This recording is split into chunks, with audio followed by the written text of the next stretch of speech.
The major vessels of the upper limb, the arteries. This is the axillary artery.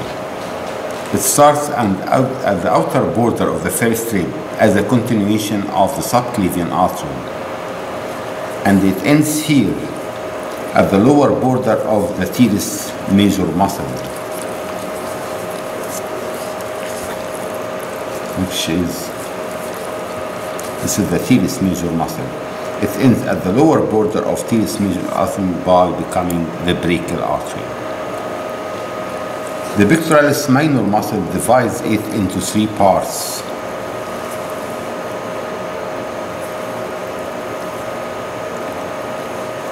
The part which above the muscle, the first part, the part behind the muscle is the second part, and below it is the third part.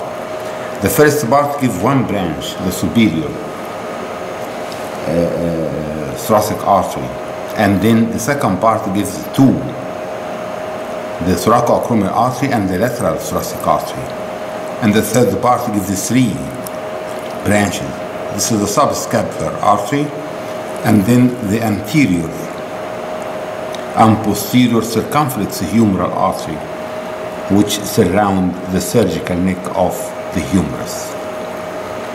So the axillary artery starts at the outer border of the first rib, and it ends at the lower border of the teres major muscle by becoming the brachial artery.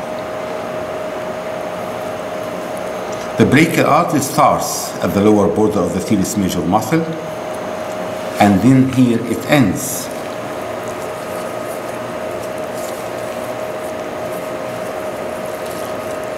in the cubital fossa here at the level of the neck of the radius by giving its two terminal branches, the radial artery and the ulnar artery. The brachial artery, it passes first medial to the humerus and then in front of the humerus. It gives a major branch, which is the profunda brachiae artery, which passes and to give branches for anastomosis around the elbow.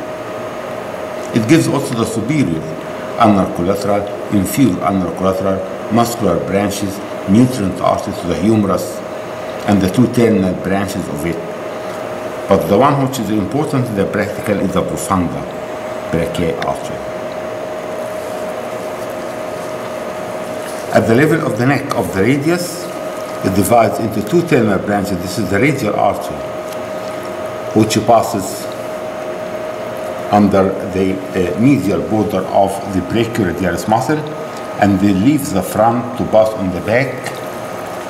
Here is the artery in the anatomical snub box, and then pierce the first dorsal interosseous to end by becoming the deep palmar arch. The deep palmar arch lies deep to all these tendons. And this is the ulnar artery,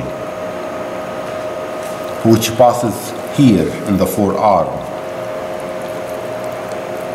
with the ulnar nerve. This is the ulnar nerve, and this is the ulnar artery, under cover of the flexor carpi ulnaris muscle.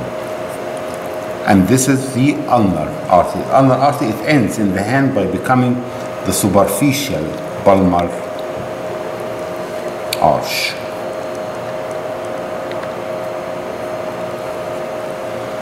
Regarding the veins,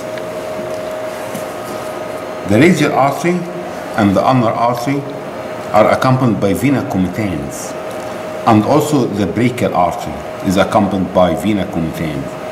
The vena comitans accompanying the brachial artery and the median basilic vein unite at the lower border of the teres major muscle to form the axillary vein, which lies medial to the axillary artery.